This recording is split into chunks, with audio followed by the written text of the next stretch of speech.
Армысыздар, құрметті телекөрушілер, эфирде ақпараттар қызметі студияда мен Оразхан Зинолла. Бүгінгі күннің басты жаңалықтарын алда таныстыратын боламыз. Бізбен бірге болыңыздар.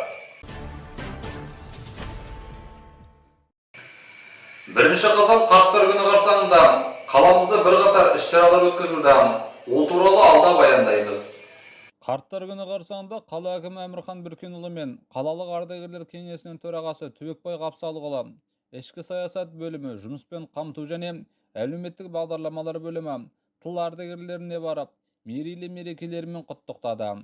Алғашқы сапар Дорожник кентіндегі Құсни Құсайынованың шаңырағынан басталды. Жасы 100-ді алқымдаған қария ерте жастан еңбекке араласып, жолдас екеуі қой бағып, 7 бала шағасын асыраған. Бүгінде немерелерінің сүйіспеншілігіне бөленіп отыр. Қала әкімі Кейуананы қарттар күнімен құттықтап, ыстық ықыласын білдірді. Алланың берген жасын жасай беріңіз. Осы бала шағаңыздың қызын көре беріңіз.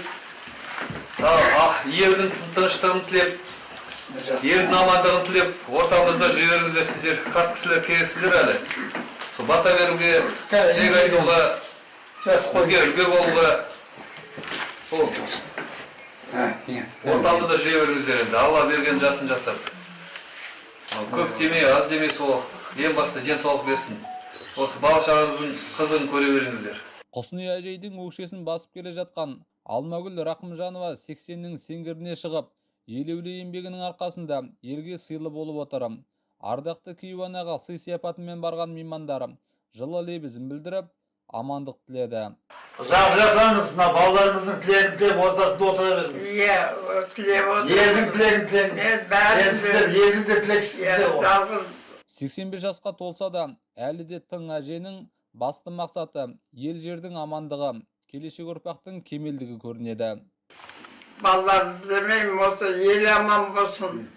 Осы қазағым аман болып, аман сау жүріп отсын деп.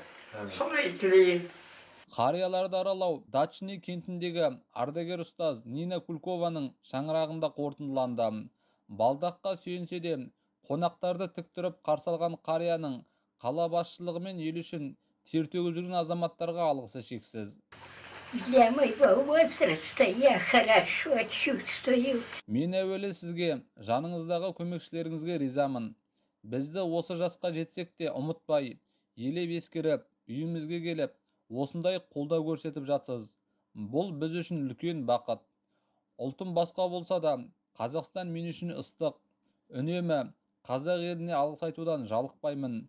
Және әр кезде де халықтың бірлігін, елдің амандығын тілеймін. Жұмыстарыңыз алға баса берсін. Нина әжей жалғыз ұл тәрбиелесе де, далада қалған емес. Ұрпағының қолында шат-шадыман өмір кешіп жатыр. Оны әжейдің сөздерінен, жүзіндегі жылы шырайдан байқадық. Бұл күні қаламыздағы жастар театрында қарттарға арналған жиын өтіп, қала әкімі бірқатар азаматтарды марапаттады. Сонымен бірге 200 адамға ақ дастархан жайылып, дәмханада ас берілді. Оразхан Зинолла, Нұрислам Әбдісалық, Арқанюс ақпараттар қызметі.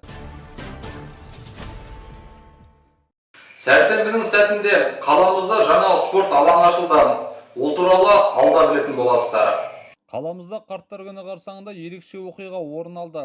Демченко көшесі мен Шақша Жәнібек көшесінің қиылысында орналасқан бірнеше көп қабатты тұрғын үйлердің ауласына футбол алаңы мен жаттығу құрылғылары орнатылды. Оны 20 миллион теңгеге Лидерстрой 2002 жауапкершілігі шектеулі серіктестігі өз қаражаты есебінен демеушілік көрсетіп жүзеге асырды. Алаңның ашылу салтанатында қала әкімі аула тұрғындарын құттықтап, спортшыларымыздың қатар артуына тілектестік білдірді. Бұл спорттық нысандарды Лидерстрой 2002 серіктестігі 20 миллион теңге қаражатына салып берді.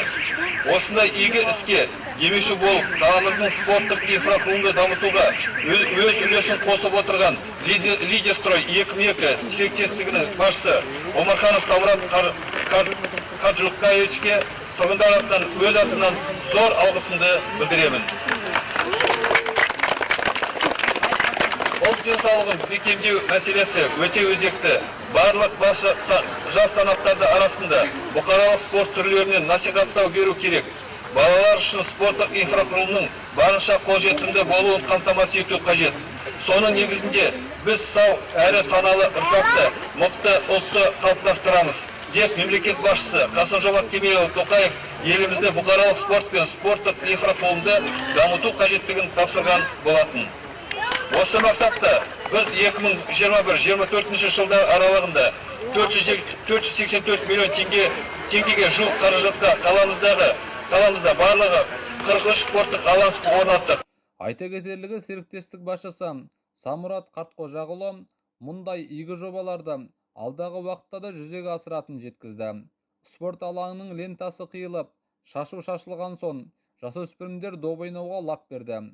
Заманауи стандарттарға сай салынған алаңның ортасында айтыстың ақтаңгері Айбек Қалиев игі жобаны жүзеге асырған азаматтарға алғысын білдірді. Қала тұрғындары бүгін қаламызда кезекті бір спорт алаңы ашылып,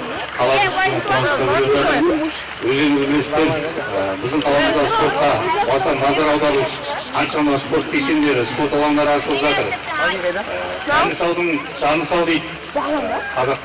Сондықтан да осы алаңдарда біздің болашақ Қазақстанның спорт жұлдыздары шығады деп есептеймін.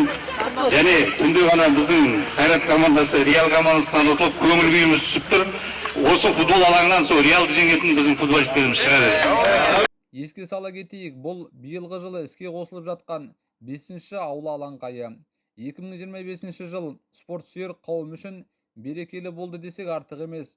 Қаламыздың әрбір ұшында осындай нысандар бой көтеріп, арқалыққа көрік берсе, жас өреңдердің спортпен айналысып, алысқа бармай-ақ өз аулаларында денелерін шынықтыруларына жол ашты. Оразхан Зейнолла, Нұрислам Әбдісалық, Арқанюс ақпараттар қызметі. Редакциямызға келіп түскен ақпараттар легі осымен тәмам. Келесі кездескенше сау саламатта болыңыздар.